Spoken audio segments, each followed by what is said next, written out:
Watch any of Bethesda's gameplay reveal events, and you're bound to notice that innovation and immersion are essential to Bethesda's marketing machine. Interactable environments mixed with creative and unique sandbox role-playing experiences are pillars of the brand's video games titles.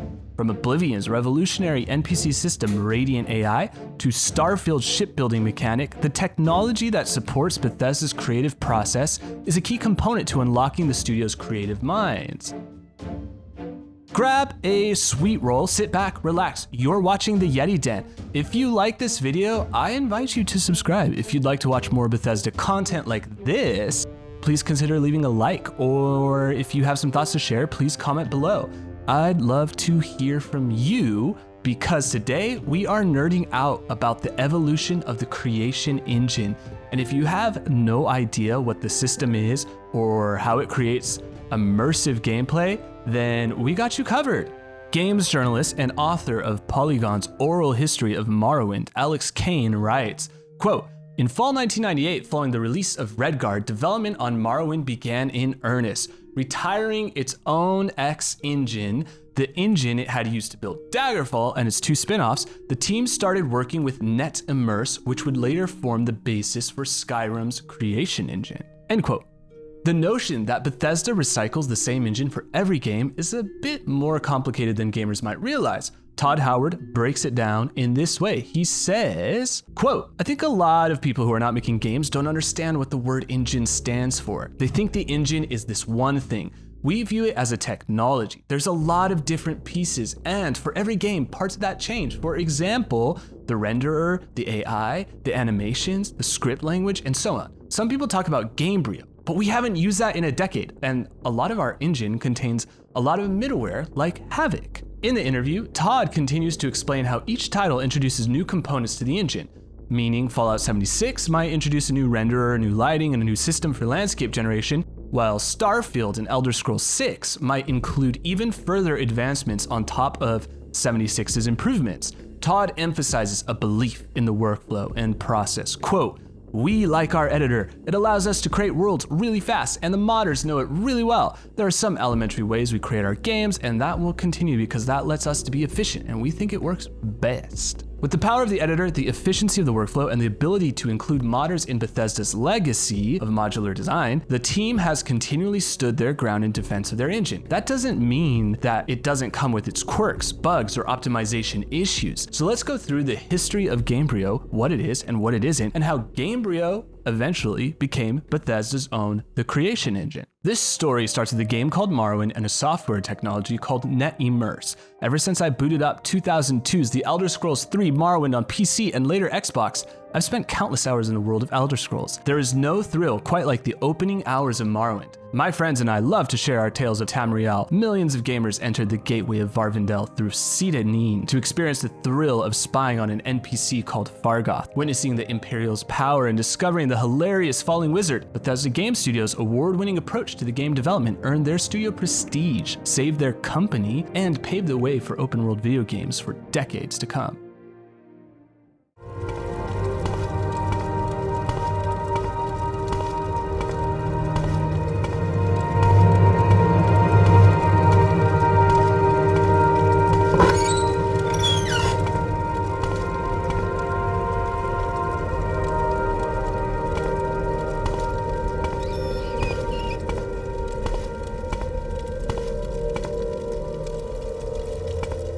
Featured in July of 2001, Todd Howard, Ken Rolston, and several Morrowind developers sat down for an interview with Russian gaming magazine Gaming.exe, transcribed by QWERTY and submitted to the Imperial Library by Lady N. The interview details when the first line of code was written for Morrowind. Todd Howard tells Gaming.exe that, quote, "The first real line of code was probably written right after Redguard was done, but there was probably a real line of code written right after Daggerfall was done. It was a huge project, and we wanted to do it right after Daggerfall, but we looked at it and said, we're not ready for it. We don't want to jump into this and fail. During Battlespire and Redguard, we knew Morrowind was going to be next, and we've been preparing for it during that time, and as soon as Redguard was done, we started more or less full production, but we changed engines." End quote. When pressed about which engine Bethesda would be building Morrowind with, and whether it'd be Direct3D, Todd was coy, but Todd did confirm with the magazine that, quote, "We're holding back all the details on the engine, but I can tell you that it's Direct 3D." End quote. The names and dates get very tricky, but thankfully GameDeveloper.com has us covered. The timeline goes something like this. NDL was founded in 1983, NetImmerse was created in 1997, Gamebryo succeeded NetImmerse in 2003, in 2005, the Emergent merger finalized, in 2008, Gamebryo Lightspeed was created, and in 2010, Gamebase acquired the company. With the affordance of time, we now know that the engine Todd wasn't quite ready to reveal to the public, NetImmerse, a software tool set created by Numerical Design Limited. This became Bethesda's graphical engine behind The Elder Scrolls III. The engine was a crucial component to the toolset that transported players to a technologically groundbreaking game with 3D graphics, interactable objects, and a vast island to wander. Beyond the groundbreaking 3D graphics, 1997's NetImmerse offered its clients 3D spatialized sound, advanced real-time scene management, and on-the-fly terrain generation. In addition to Morrowind, Numerical Design Limited's engine was utilized in the development of over 70 titles, including Mythic Entertainment's Dark Age of Camelot. Games journalist David Lightbound spoke with some of the original team behind NetImmerse. In the conversation, they highlight that NetImmerse became popular due to its connection to the MMO Dark Age of Camelot. That tied in with the misleading net prefix of the engine's name. This led other developers to the engine in hopes of utilizing the engine's network capabilities, when in actuality, the Camelot devs wrote their own custom network code. This misnomer nevertheless worked in NDL's favor, allowing the software developers to grow their client base and their relationships in the video game world. NDL later merged with Gamebase Co. to rebrand the engine to Gamebryo. In serving as a foundation for both Morrowind and Oblivion, Gamebryo was sold as a perpetual license to Bethesda, and the developer noted that it was most likely the biggest license deal for Gamebryo. CEO of NDL, John Austin, spoke in an interview in the winter of 2002 stating, quote, "It's been a very exciting year as we've had some fantastic titles powered by our 3D graphics engine achieve both critical and financial success. The industry is finally starting to believe what we've been saying for several years, that using a graphics engine doesn't hold you back. It allows you to spend more time working on the stuff that matters, namely gameplay and great 3D content." End quote. After listing the engine's accolades, Austin said, quote, "We get excited seeing what fantastically talented developers are able to do using our technology. Our engine's flexibility allows developers to deliver games of all styles." End quote. In a more recent conversation, John details that the NetImmerse Gamebryo team supplied, quote, "cross-platform, multi-titles, source code, and then we had a healthy support agreement ongoing with them," end quote. The smash success of The Elder Scrolls III felt like a game that was tailor-made for me. Morrowind's swampy and volcanic island of Vvardenfell was so richly detailed and dark in its themes, I found myself totally at a loss for words. I remember calling my buddy Micah saying, "You have to come over. This game is creepy." I remember walking through aisles of big box PC games at Costco hoping to find titles like Morrowind. I certainly had no clue that the team of Bethesda sat in a dungeon-like basement at the studio, sweating and sitting below swollen condensation vents, feeling tremendous pressure to save themselves and their company with the development and release of Morrowind. In Alex Kane's oral history of Morrowind, environmental artist Noah Berry details what the early Morrowind team was focusing on. Quote, "I think they'd spend a year or so getting the engine up and running. The nuts and bolts of the background, the landscape and the lighting, and the raw primordial design stuff. So they were ready to hire folks to start making assets and fleshing out and actually creating the game itself," end quote. At the time of its release, I would have been 10 years old. And as a young gamer, I wasn't quite up to speed on the technology that allowed Morrowind to exist. I spent hours lost in Tamriel's world, silt-striding town to town like Muad'Dib slaying monsters, stashing loot, and bartering with NPCs. Now you die! At this point in my life, the extent of my technical progress was drawing cartoon faces on Microsoft Paint, recording mixtapes on my stereo, and editing home movies on Windows Movie Maker. I distinctly remember reaching my summer's flow state illustrated by a typical day of gaming, which included politely asking my mom to turn on the AC for a bit of airflow, reading my comic books, and eventually sitting myself at the family Windows machine, prepared for a several-hour Morrowind session. That's the beauty of gaming. You can approach it, a game like Morrowind, with absolutely no context, or you may fully immerse yourself into its world. There was even the option to become your own dungeon master and create new content with the included construction kit. The first stage to arriving at Morrowind's in-game design began with asset management, user interface, and collision. Recalling the earlier development phase of Morrowind and how that time was focused on the engine, the programmer on the game, Eric Parker, recalls, quote, "We were starting from scratch and wanted to write a new engine. Very early on, a lot of the work was getting things up and running to a point where we could load assets and see things in-game. Initially, I worked on the user interface, and then later I switched over to working on collision. I like to tell people that if you ever fell through the world in Morrowind or got stuck on a piece of geometry, that was my fault," end quote. With NetImmerse at its foundation, the team working on Morrowind were still required to largely build their own custom engine.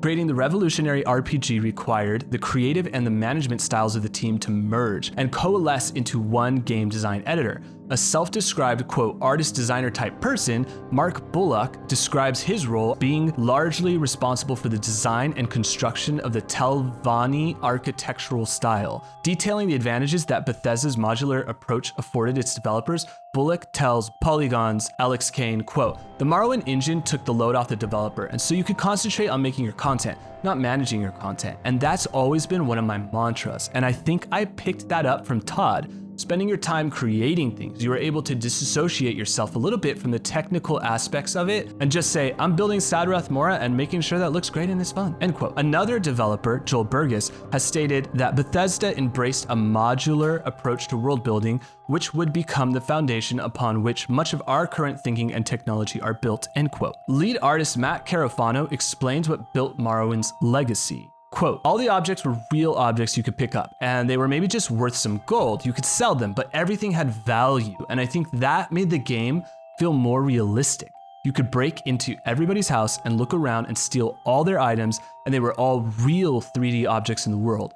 I don't think something like that had really been done before," end quote. I remember clicking through Morrowind's PC toolset. The construction set is a software development kit or an SDK that was shipped with Morrowind on its second disc.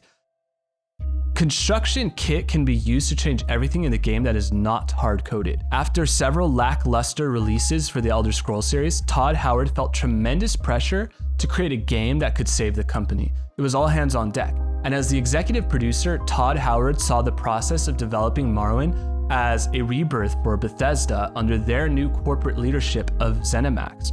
Todd explains, quote, "I did the initial programming because there weren't a lot of people, so I wrote the first demo for Morrowind. I wrote the beginnings of the editor, poorly I will add. I'm not a very good programmer, but we didn't have many options, and I was doing a lot of design. It was a sky's the limit kind of moment, but we needed to bring in a lot of people to pull it off," end quote. From my perspective as a young gamer, having access to this toolkit was inspiring to look at and tinker with, yet I was far from understanding how to harness its powers. I figured out how to enable cheat codes in Morrowind to simultaneously cast levitation spells in tandem with cloaking invisibility spells while also paralyzing and poisoning my target.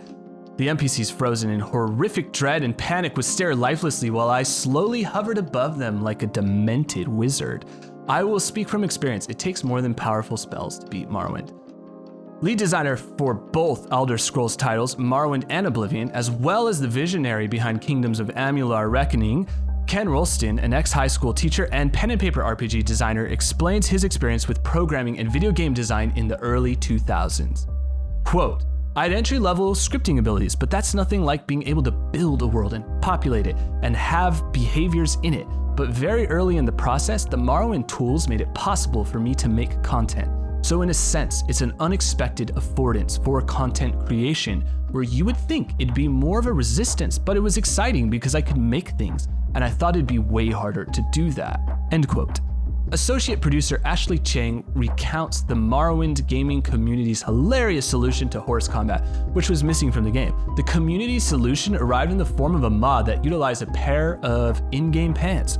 Ashley Chang, quote, "We gave PC players the raw textures and the raw meshes on the second disc, so we basically opened up the archives and let you do whatever you want. One of my favorite modules was fans really wanted mounted combat. They wanted horses in the game. So they took pants, they reshaped them, and created a horse out of pants. They put the horse's head in the front and the tail on the back, and they would wear this pair of pants around and pretended that they were riding a horse, end quote. The editor was largely Todd Howard's idea. It gave fans a sense of ownership of the game. It allowed them to contribute to the fun by gaining access to the same tools that the developers utilize. Project lead Todd Howard describes, "I was adamant to put out this editor we'd built, the Elder Scrolls Construction Kit, because I wanted people to create their own modules. I thought that would give it this life, and it did somewhat, but that laid the groundwork for us doing it in Oblivion and Fallout 3 and Skyrim and Fallout 4, so I also think the construction set is a legacy that we've continued, and that for our audience who understands our tools and keeps getting better and better at it, it's a huge, huge part of our games now. I named it after Stuart Smith's adventure construction set on the Apple II, which I still have in my office," end quote. And with Morrowind came the tradition of Bethesda's granting of the editor to the fan base, allowing for a truly diverse and overwhelming creative community of modders to create inside of the toolset. After Micah and I figured out that we'd be spending a lot of time on Morrowind together, we decided to take advantage of the Xbox port. The first decision in any playthrough is to figure out where our player's home base will be and what items we will steal from NPCs. That's the beauty of the game. It's players' freedom and interactivity within the game's world. The Xbox port was an additional challenge for the team. Todd Howard says, quote, "We were really unsure about the Xbox. I had made a bet internally that there's no chance the Xbox would come close to the PC sales. And someone bet me that the Xbox edition would outsell it, which it did. The Xbox version was extremely difficult. We had never done a console game, even though the original Xbox was very PC-like. Microsoft was a great partner. They believed in the game and helped us quite a bit. But we had so many issues trying to get that kind of game in a system that had so little memory," end quote. Successfully porting a game like Morrowind to the Xbox was a gigantic risk. It certainly paid off, but it didn't come without its quirks. Todd expands, quote, "You could do a trick on the Xbox, which was that you could reboot it during a load screen. So you could put up an image that stayed there, reboot your game, and people who played on the Xbox won't be able to tell. But those of us who worked on the game can tell you that load screen, your Xbox is actually rebooting the game. It just couldn't handle the memory situation. So we had to clear it out, and it actually worked really, really well. That was one of our final tricks, our Hail Mary," end quote. Morrowind recently made headlines in the form of NVIDIA's RTX remakes. As recently as 2023, NVIDIA announced a new feature to enhance classic games. In the video, they walk through the technology's enhancements to Morrowind via NVIDIA's Remix RTX toolset. This is yet another case of Bethesda's legacy in the modding community. Their games keep living on via a vibrant modding community of software developers and enthusiasts. This type of community is what allows the Bethesda team to envision a world where their next game could be played for as long as 20 years in the future. Still to this day, Bethesda fans rave about Morrowind's unique tone and setting. The game itself sold over 5 million copies worldwide. Perhaps Polygon's Bianca Reichert phrased it best, quote, "It awakened me to the possibilities of video games not only in a technical respect, but insofar as how they affect me as a player," end quote. I love hearing how other Morrowind players were impacted by its release. So thank you for watching. Leave a comment, a like. I really appreciate your feedback, and I will see you next time.